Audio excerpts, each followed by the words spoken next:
Hello friends, स्वागत है आपका फिर से एक नए वीडियो पर। देखो फ्रेंड्स, आज के इस वीडियो में फिर से हम प्रायिकता से कौन सी प्रश्नावली चल रही है हमारी 13.2 में हमने पहले वीडियो में देखो पहला और दूसरा क्वेश्चन देखा था और दूसरे वीडियो में हमने तीसरा, चौथा एंड पांचवा क्वेश्चन किया था। आज के इस वीडियो में हम छठा, सातवां और आठवां क्वेश्चन करेंगे।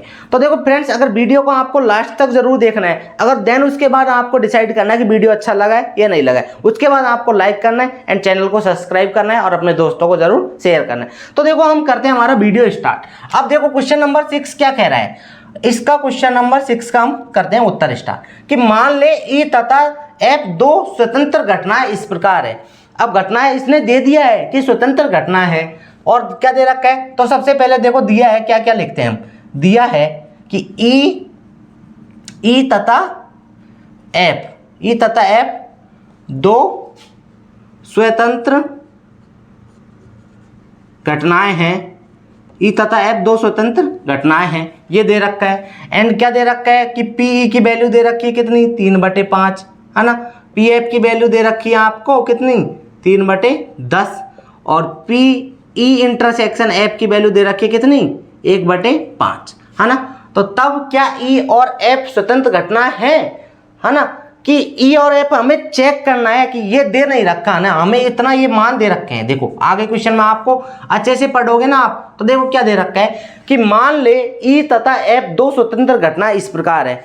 वैसे हमने मान रखा है कि स्वतंत्र घटना है या नहीं है, इस प्रकार है, लेकिन कि इसकी वैल्यू ये दे रखी है और तब हमें चेक करना है कि तब ई और एफ वाकई में स्वतंत्र घटना है या नहीं है। अगर नहीं है तो इसको नो लिखना है, अगर है तो हाँ लिखना है। तो आगे देखो, अब स्वतंत्र घटना के लिए हम क्या करते हैं कि P E intersection F check कर लेते हैं। अगर स्वतंत्र घटना हुई तो क्या होगा मेरे पास कि पी ई इंटू में पी एफ होगा, है ना। तो देखो इसकी वैल्यू कितनी है, 1/5 इक्वल टू पी ई की वैल्यू कितनी है मेरे पास, 3/5 एंड पी एफ की वैल्यू कितनी है, 3/10 है ना। इधर देखो कट रहा है क्या कुछ इसमें, देखो है ना। तो देखो 3 और 3 कितने हो जाएंगे, 9 और 9 और 10 पंजो 50। तो ये तो कट ही नहीं रहे, कट रहे, कोई दिक्कत नहीं, ये कट नहीं रहे तो इसका मतलब क्या हुआ, 1/5 नॉट इक्वल टू 9/50। तो अब आगे हम क्या लिख देंगे, अतः या फिर इसलिए अतः ई और एफ परस्पर, ई और एफ परस्पर स्वतंत्र नहीं है, स्वतंत्र नहीं है। या फिर ये भी लिख सकते हैं इसलिए ई और एफ स्वतंत्र घटनाएं नहीं है। बस यहाँ तक पहुंचा था और वही हमने कर दिया। अब देखो क्वेश्चन नंबर 8, क्वेश्चन नंबर 8 का उत्तर देखो हम करते हैं स्टार्ट। क्वेश्चन नंबर 8 में क्या कह रखा है कि ए और बी ऐसी घटनाएं दी गई हैं। तो ये दिया गया है, हमें क्या दिया गया है, दिया है कि पी ए के मान दे रखा है कितना, 1/2 and P A union B दे रखा है कितना, 3/5 एंड पी बी कितना दे रखा है, ओनली पी है ना, ये दे रखा है। तो तब क्या बोला है उसने कि पी का मान ज्ञात कीजिए यदि, अब हमारे पास दो कंडीशन दे दी, हम करते हैं पहली कंडीशन को सॉल्व। घटनाएं क्या हो, परस्पर ये है ना, रह है एक बार, परस्पर अपवर्जी। अब देखो आप बोलोगे अपवर्जी घटना क्या है, अपवर्जी हो तो अपवर्जी घटना मैंने पहले ही बता चुका हूं वीडियो में कि अपवर्जी घटनाएं वो घटनाएं होती हैं जैसे दो घटना हो रही है मेरे पास ए और बी।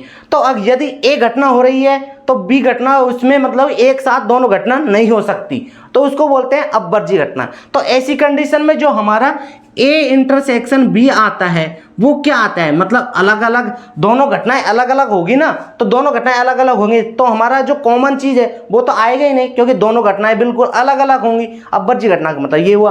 तो इसका मतलब जो उनमें से इंटरसेक्शन आएगा वो क्या आएगा, फाई आएगा, मतलब खाली आएगा। तो इसकी प्रायिकता निकालेंगे हम, प्रोबेबिलिटी, तो पी ए इंटरसेक्शन बी क्या हो जाएगा, इसकी प्रोबेबिलिटी क्या हो जाएगी, 0 हो जाएगी। तब आगे है ना, तो इसका मान पी का मान ज्ञात करना है। तो देखो हमारे पास पी ए यूनियन बी का मान तो दे रखा है, तो उसका फॉर्मूला भी हमने याद है हमारे पास कि पी ए यूनियन बी क्या होता है कि P A plus P B and minus P A intersection B, यही तो होता है पी ए यूनियन बी, है ना। तो देखो पी ए यूनियन बी तो कितना दे रखा है, 3/5, जो कि हमने ये लिख रखा 3/5 है ना। और पी ए की वैल्यू कितनी है, 1/2 है। एंड प्लस पी बी की वैल्यू कितनी है, पी है, एंड माइनस, अब देखो ये इस वजह से हमने ए इंटरसेक्शन बी जीरो हुआ हमारा प्रायिकता का, तो ये जीरो हो गया, तो यहाँ से पी की वैल्यू आ जाएगी। सिंपल सी बात ये है कि इस 1/2 को हम इधर भेज देते हैं, -1/2, इसका एलसीएम लिया कितना 10 आया, 5 दूनी 10, 3 दूनी 6, -5, तो कितना आ जाएगा ये हमारे पास 1/10, इसका क्या आ जाएगा, करेक्ट आंसर आ जाएगा पहले का। तो अब ऐसे ही हम सेकंड वाले को करते हैं कि सेकंड वाले में क्या कह रहा है कि घटनाएं हमारे पास क्या हो, स्वतंत्र हो, है ना, घटनाएं यहाँ लिखता हूं पूरा, सॉरी क्या लिखा ना रहा है यार, घटनाएं क्या है मेरे पास, स्वतंत्र हैं। तो देखो घटना जब स्वतंत्र होएगी, है ना, घटना जब स्वतंत्र हो तो क्या होगा, देखो इस कंडीशन में जो मेरे पास पी ए इंटरसेक्शन बी होता है वो क्या होता है कि पी ए इंटू में पी बी हो जाता है ना, तो पी ए इंटरसेक्शन बी चाहिए मुझे। तो देखो यहाँ से पी ए की वैल्यू कितनी है मेरे पास, 1/2 है, एंड पी बी की वैल्यू कितनी है, पी है, तो 1/2 पी, यहाँ से क्या आ जाएगा, P/2 मान निकल के आएगा। अब देन उसके बाद वही कि पी ए यूनियन बी का फॉर्मूला देखते हैं हम, क्या होता है कि P A plus P B and minus P A intersection B, है ना, तो ये कितना है, पी ए यूनियन बी तो 3/5 है मेरे पास, है ना, 3/5, और पी ए की वैल्यू 1/2 प्लस पी बी की वैल्यू पी, है ना, minus P A intersection B कितना आया मेरे पास, P/2। अब देखो यहाँ से P में से P/2 मतलब एक में से आधा गया तो कितना बचेगा, आधा ही बचेगा, और इसको इधर लेके आएंगे तो ये वाला ही तो बनेगा, 3/2 में से -1/2, तो यहाँ से कितना आएगा, इसको तो सॉल्व करेंगे हम, तो 3/5 -1/2, और इधर क्या बचेगा, P/2 बचेगा। तो देखो ये सारा सॉल्व करेंगे हम इधर का। आइए फ्रेंड्स आपको दिख रहा होगा, अगर नहीं दिख रहा है तो देखो मैं इधर को इसको सॉल्व कर रहा हूँ पूरे को, है ना, तो देखो इधर तो क्या बच रहा है, पूरा यही तो बचेगा ना, ये पूरा वाला 1/10 बच जाएगा, है ना, और इधर क्या बचेगा, P/2।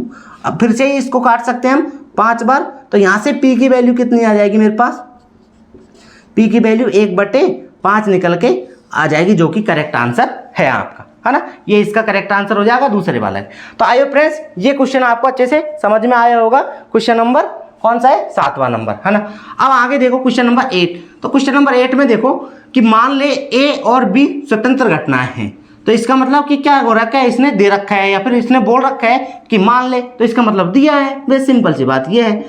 तो दिया है देखो कि A और B क्या है, स्वतंत्र हैं, स्वतंत्र घटनाएं हैं, A और B स्वतंत्र घटनाएं हैं। तो और आगे क्या दे रखा है कि पी ए की वैल्यू दे रखी है तथा 0.3 एंड पी बी की वैल्यू दे रखी है हमारे पास कितनी 0.4, है ना, पी ए की वैल्यू दे रखी है, पी बी की वैल्यू दे रखी है। तब देखो अब फर्स्ट कंडीशन क्या है मेरे पास, पी ए इंटरसेक्शन बी निकालना है। तो देखो पी ए इंटरसेक्शन बी और कब निकालना है, जब हमारे पास ए और बी क्या है, स्वतंत्र घटना है। तो सिंपल सी बात है, ये क्या होता है कि पी ए इंटू में पी बी हो जाता है। तो देखो पी ए की वैल्यू कितनी है 0.3 इंटू में पी बी की वैल्यू कितनी है 0.4। तो यहाँ से फाइनली आंसर क्या आ जाएगा, 3 चौक 12, तो कितना आ जाएगा 0.12 आंसर निकल के आ जाएगा इसका, है ना, 0.12। सिंपल से पहले का आंसर तो एक आंसर तो ये निकल के आ गया, है ना। ये क्या है आंसर, आपको इस तरह से लिखना है, उत्तर लिख दो आप चाहे हिंदी में। अब दूसरा क्या है मेरे पास, देखो पी ए यूनियन बी, तो ए यूनियन बी, है ना, इसका फॉर्मूला क्या होता है, P A plus P B and minus P A intersection B, है ना। तो पी ए की वैल्यू कितनी है 0.3 प्लस पी बी की वैल्यू कितनी है 0.4 minus P A intersection B कितना आएगा 0.12। अब इन सबको ऐड करो और घटा दो, देखो 0.3 और 0.3 0.7 हो गए और 0.7 में से 0.12। अब देखो ये घटाने का तरीका मैं बताता हूँ, देखो पॉइंट है तो पॉइंट की जगह पे पॉइंट रखा 0, 1 और 2, है ना। इधर 0 कम पड़ रहा है तो 0, क्योंकि बड़ा वाला तो हमेशा ऊपर आता है ना, तो इसको घटाते हैं। देखो 10 में से 2 गए तो 8, है ना, और इधर कितने बचे 6, 6 में से 1 गए तो 5, ये कितना आ जाएगा 0.58 निकल के आ जाएगा इसका आंसर, 0.58 इसका लास्ट आंसर निकल के आ जाएगा, है ना। तो ये हो गया। अब तीसरा क्वेश्चन क्या है, तीसरे में देखो कि पी ए अपॉन बी निकालना है। तो पी ए अपॉन बी क्या होता है, पी ए इंटरसेक्शन बी, ये कौन सी प्रायिकता का है, सह प्रतिबंध प्रायिकता का क्वेश्चन है ना। सिंपल सी बात फ्रेंड्स, आपको दिख रहा होगा हर एक चीज़, अगर नहीं दिख रहा है तो कमेंट करके जरूर बताएं मुझे। एंड नीचे क्या आ जाएगा, पी बी निकल के आ जाएगा। अब देखो पी ए इंटरसेक्शन भी कितना आया मेरे पास 0.12 है ना सॉरी, एंड पी भी कितना है 0.4, तो ये कट जाएगा 4 या 12, तो यहाँ से कितना निकल के आएगा 0.3, इसका आंसर निकल के आ जाएगा करेक्ट आंसर है ना। ऐसे देखो फोर्थ वाला बेस्ट सिंपल है, कुछ नहीं, पी बी अपॉन ए, तो ये भी क्या होता है मेरे पास पी ए इंटरसेक्शन बी होता है ना, और अपॉन में तो पी ए होगा, तो ए इंटरसेक्शन बी तो कितना आया मेरे पास 0.12, एंड ये पी ए कितना है 0.3, तो 0.3 लिख दिया, ये काट दिया फिर से, ये कितना आएगा 0.4 आ गया, और ये आंसर एक आंसर ये आ गया। बस हो गया क्वेश्चन नंबर। तो आइए फ्रेंड्स देखो क्वेश्चन नंबर 6, 7 एंड 8 आपको अच्छे से समझ में आए होंगे। अगर देखो अच्छे से समझ में आए तो अब जाके वीडियो को लाइक करें एंड हमारे चैनल को सब्सक्राइब करें। आपको इस तरह से हर एक वीडियो में कंटिन्यूटी बनी रहती है, इस तरह से आपको बिल्कुल क्लियर कट समझ में आ जाएगा, और अपने दोस्तों को जरूर शेयर करें। आज के लिए इतना ही, मिलते हैं अगले वीडियो में और क्वेश्चनों के साथ में। तब तक के लिए देखते रहिए डीसी मैथ क्लासेस चैनल पर प्रायिकता एंड उसकी ट्रिक। थैंक यू, जय हिंद, वंदे मातरम।